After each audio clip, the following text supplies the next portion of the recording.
Hey guys, James here. Welcome to the Oddities Conundrum, Instance 1. Uh, if you guys have been in the analog horror loop lately, there's been a little series called The Boiled One, done by Dr. Nowhere. And this is his latest thing. Uploaded 4 days ago. Very late to this. Um, I've seen all the Boiled Ones. Correction. I've seen Matt Pat reacting to the. I have not seen the Boiled Ones themselves. But this is in the same. This is made by the same guy, so let's go ahead and watch it. Before we begin, leave a like, subscribe, and comment. Any feedback is a good feedback. Negative or positive. So let's go. Oh, you're the Dr. boiled one. Nowhere's Oh, Office of Wonders presents the Oddity Compendium, a beginner's anomaly compendium. education program. Okay. Give it. Welcome Give to the us. Oddity Compendium. Today, we will be learning about many wonderful and strange oddities that exist inside of, outside of, and around your universe. Okay. These strange phenomena can range anywhere from life So, forms, products, and organizations to even events in anomalous so time periods. CP pretty much. The following information has been acquired from realities that may be separate from the one you are currently residing in. Please Okay. be aware that knowledge or comprehension of incompatible information may result in a conscious reality fracture. Oh. What? Oh, you're going to fracture my consciousness? Installment number 1. Faux beds, a land of forgotten faces. A geometric knowledge beyond belief. Faux beds? Faux beds, like fake beds. What will we learn today? 1. Your own bed may be harboring a hunger for your flesh. Sleep with a cold fan on if possible. 2. If you ever walk downstairs one morning, your family is gone, interacting with the headless corpses that remain and they're said should be avoided. Non-existence is a contagious disease. What? Excuse me? Non-existence is contagious? What? So you'll die if you see them dead? If you're out in the middle of nowhere and you get a rush of brilliant ideas, turn back immediately. Enlightenment is a drug, and the withdrawals can kill. Oh, great. So don't have any ideas, I guess. Happening.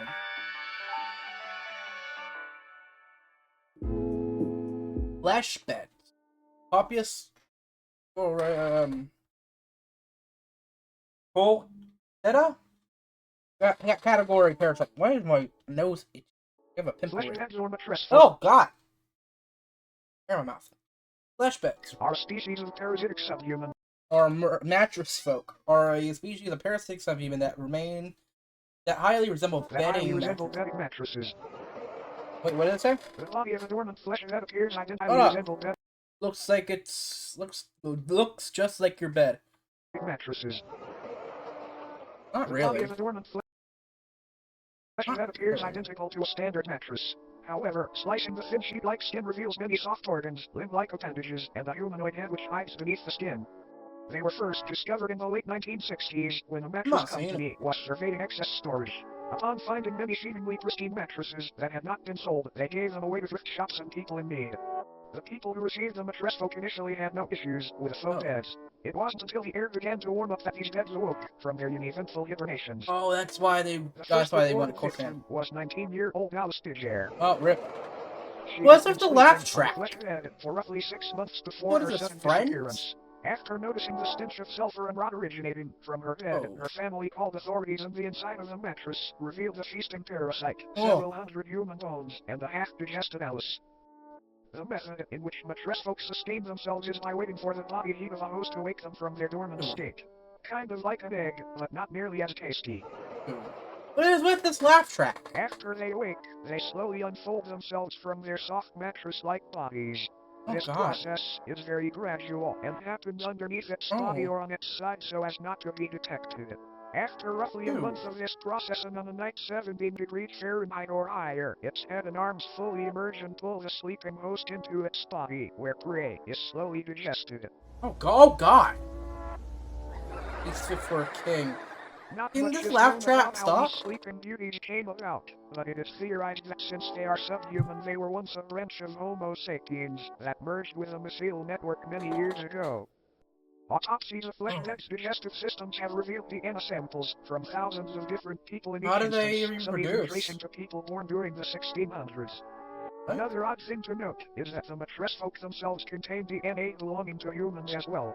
One instance shared DNA in a blood So type somebody with fucked the Napoleon mattress and had a Bonaparte, bunch of leader of the French Republic during the human time mattress that the babies? mattress folk were assumed to have come into existence.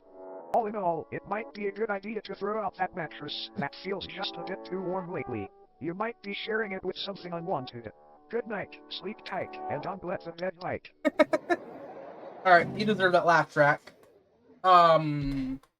Okay. That's a bit creepy if you ask me. Uh, Beds apparently can kill you. That's new. I don't know how the fuck that works. So, like, okay, I'm just gonna keep going. I'm not even high, and my brain is really messed up right now. Headless macrosism. I think I'm pronouncing that right.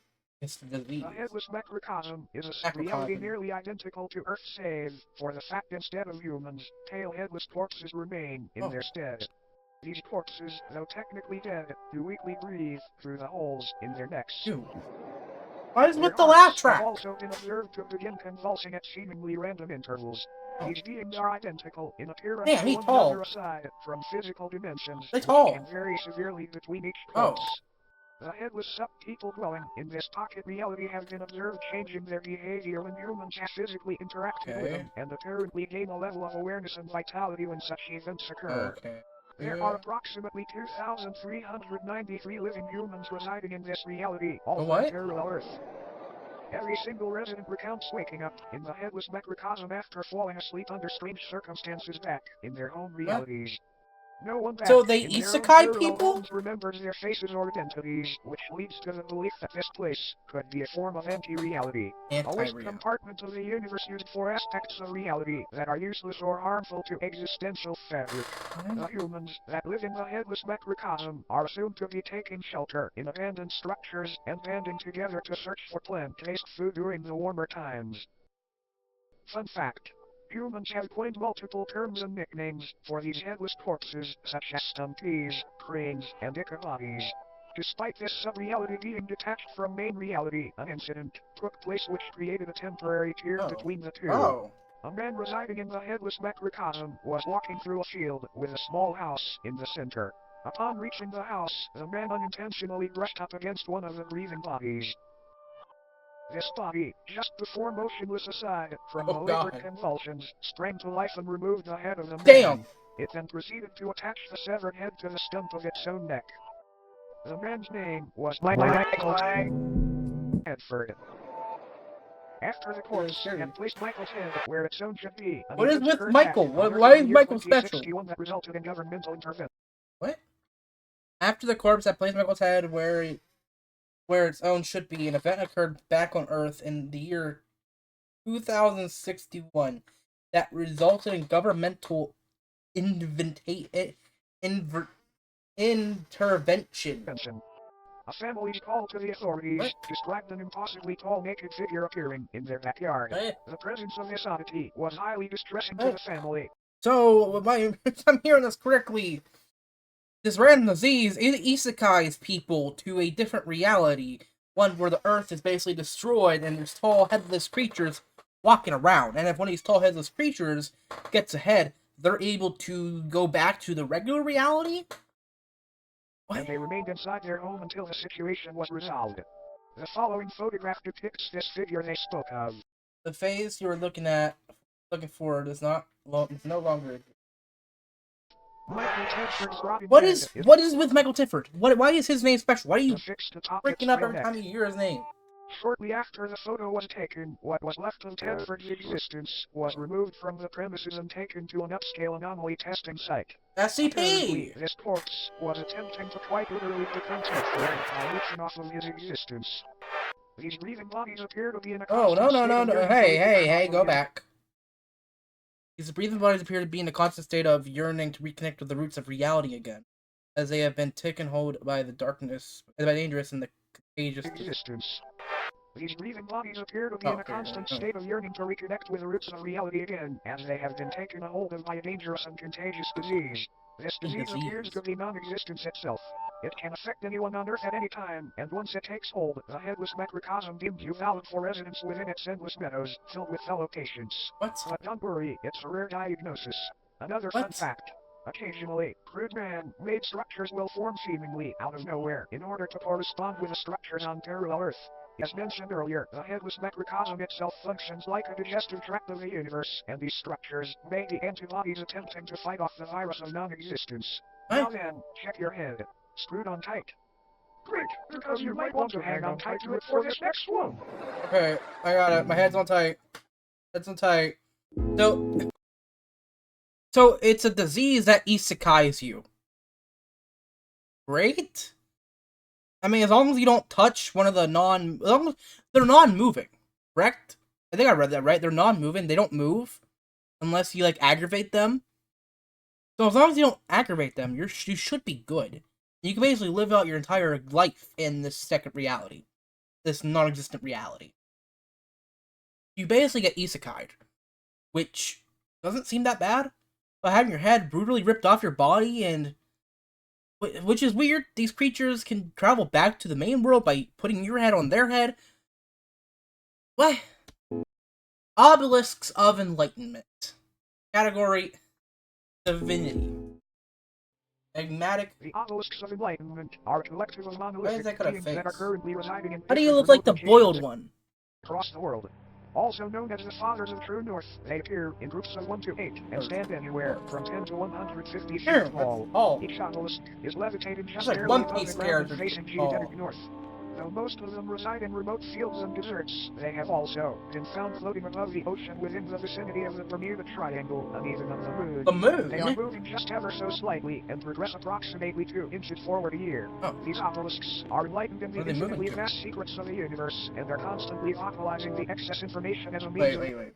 These obelisks are enlightened in the infinitely vast universe and are consistently vocalizing the excess information as a means of waste to counteract the overwhelming intake of knowledge. Oh, really? Like, can they choose what they tell you? Like, is it like a Siri? You can just go up to the obelisk and be like, hey, how do I make the perfect ravioli? And they'll be like, oh, you do this and that, and then this and then that. Like, is it like that? Because if that's the case, and that's super fucking helpful. It's like AI, but more advanced. The overwhelming intake of knowledge. Though currently enclosed and monitored by government entities, many people have wandered into these locations prior claiming to be following the sound of angelic singing. This alluring hum emanating from these obelisks seduces a massive increase in general intelligence in subjects listening.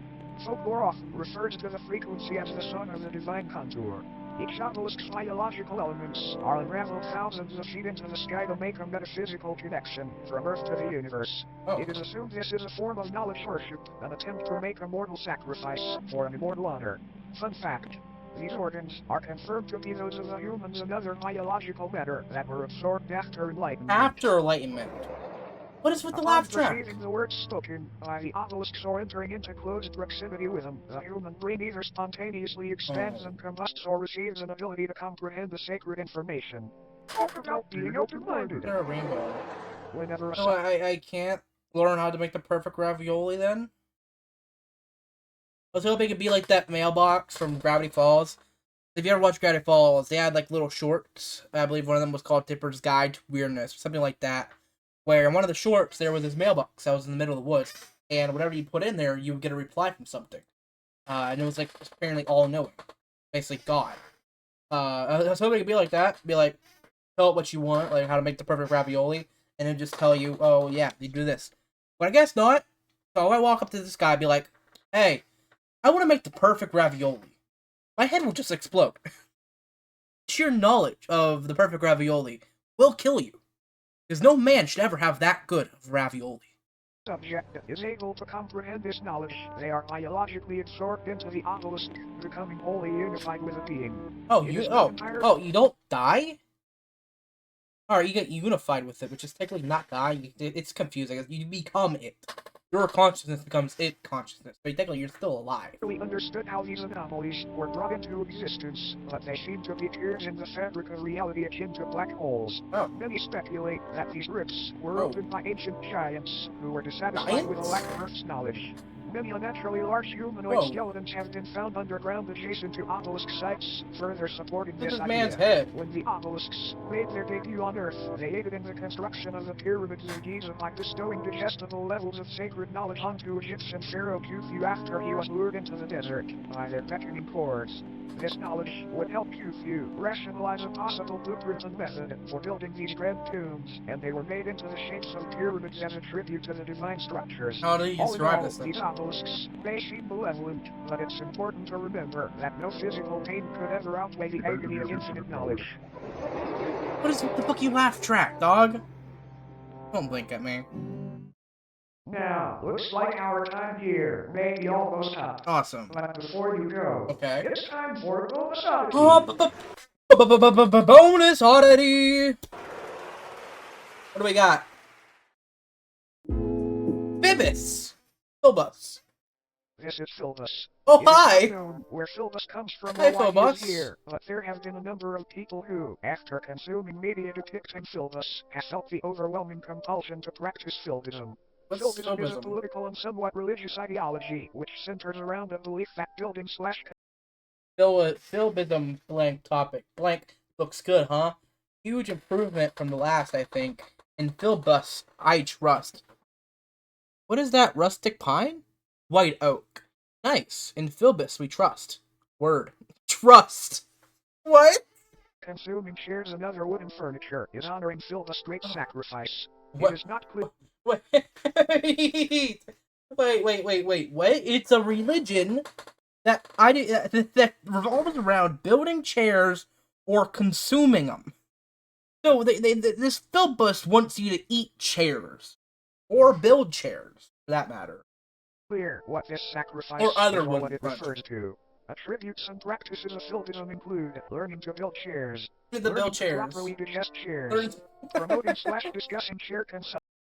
Right, I get you. When you ask about softening, are you using any chemicals, or have you been trying to stick with natural methods?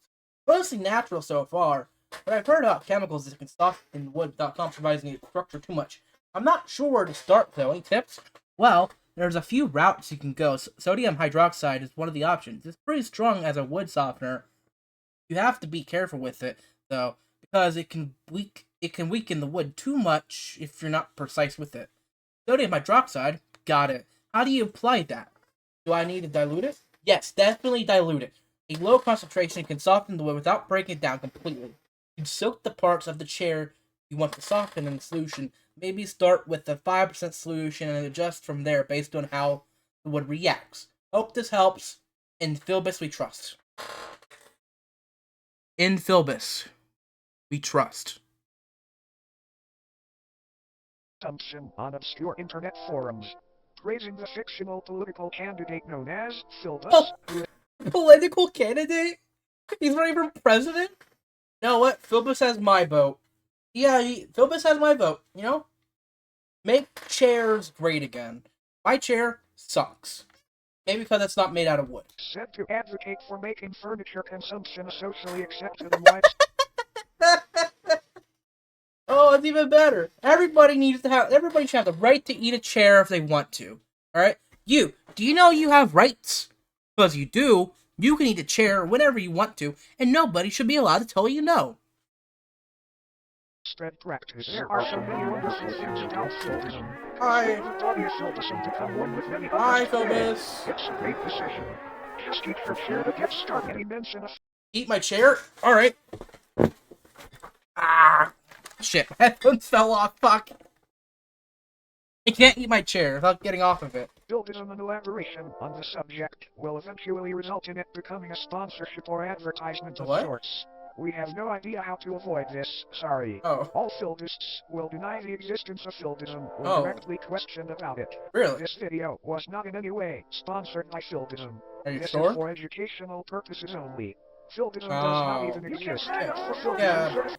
I don't know what you guys are talking about. FILBISM doesn't exist. It's such a made-up name anyway. Who would eat a chair, right? Clearly.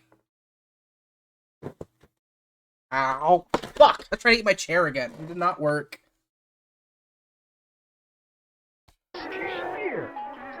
Unsafe or viral material detected. Would you look at the clock? It's just about time for us to part ways. It's half past. The re-cleansing process will now commence. What?